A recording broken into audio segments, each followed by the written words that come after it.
Bonjour, aujourd'hui je vais vous faire une petite vidéo pour vous montrer comment il faut se méfier d'un appareil de mesure en test diode quand on teste une diode qui est à moitié HS. Donc ici la plus grosse des deux, celle de gauche, et c'est une diode qui vient d'une alimentation à découpage et qui n'est pas en court-circuit mais qui est quand même HS. Voilà, donc quand on la teste avec un multimètre digital en test diode ici, on retrouve dans un sens 0,3 volts. Alors ça paraît louche pour une diode silicium, même une diode rapide, hein. C'est des diodes rapides d'alimentation à découpage, les deux là. Donc celle-là elle a 0,3 d'un côté, bon, de l'autre côté elle n'est pas passante, donc on pourrait penser qu'elle est bonne, mais en fait elle n'y est pas. Et l'autre diode, c'est une ES1G qui est bonne, elle. Donc d'un côté, on n'est pas passant, et de l'autre côté, on est à 0,5 volts à peu près. Voilà, de chute de tension. Donc là, on est en mode test diode sur le multimètre. Maintenant, on va faire le même essai en mode ohmmètre. Donc, la diode qui est OK, si j'y arrive. D'un côté, elle est ouverte. Et de l'autre, on retrouve une résistance de 2,5 mégohms. Bon. Celle qui est HS maintenant, d'un côté 59 kg, 60 kg, et de l'autre côté, aïe, elle passe aussi 63 kg. Donc là, ça devient louche. Là, ça devient louche. Une diode qui passe dans les deux sens à une soixantaine de kilos, c'est pas bon. Voilà, on revient sur la bonne pour vous montrer. 2,5 mégohms dans le sens où elle passe, et dans l'autre sens, elle passe pas. Voilà, voilà. On va se retrouver pour un test sur un multimètre à aiguille. Donc, avec un multimètre à aiguille sur ohm x 1, ici, au niveau du calibre. Hein, donc, voilà, hop. On va faire le 0, mais bon, c'est pas très important là dans ce cas-là. Alors, sur la diode, qui est donc HS, hein, on voit qu'ici, on passe pas. Bon. Donc, on peut se dire qu'elle est bonne. Et dans l'autre sens, ça passe.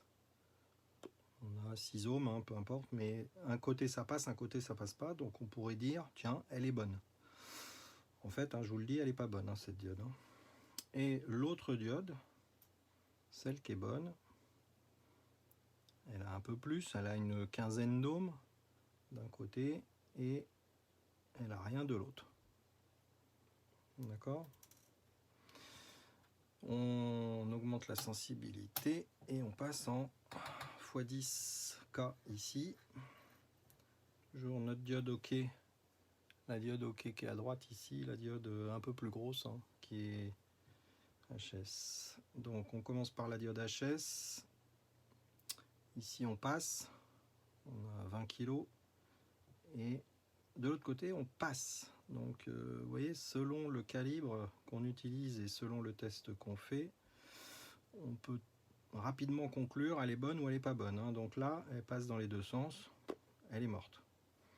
Et celle-là, voilà, donc là, je touche bien, on passe pas. Et là, quasiment un court-circuit. J'avais pas fait le 0, hein, mais donc hein, d'accord, là on passe pas du tout, et là on passe. Alors que l'autre diode HS, là elle passe, et là elle passe. D'accord, donc méfiance sur le test des diodes selon l'appareil, le calibre. On peut, selon le cas, déduire, tiens, elle est bonne ou elle est pas bonne. Et je reviens sur le multimètre digital. Quand on mesure avec, en test diode, on pourrait, à premier abord, conclure qu'elle est bonne, puisqu'elle a 0,3 volts de chute de tension dans un sens, et puis elle est ouverte dans l'autre sens.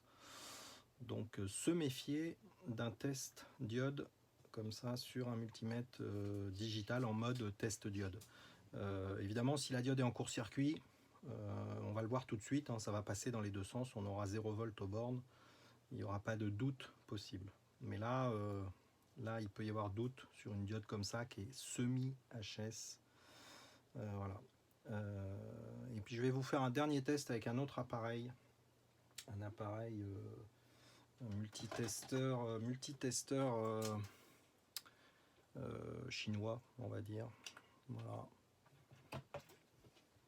Donc si je prends la diode HS ici, je le fais en live. Donc la diode HS sur ce genre d'appareil, voilà. Donc le résultat, c'est une diode avec une tension passante de 0,37 volts, 0,38 volts.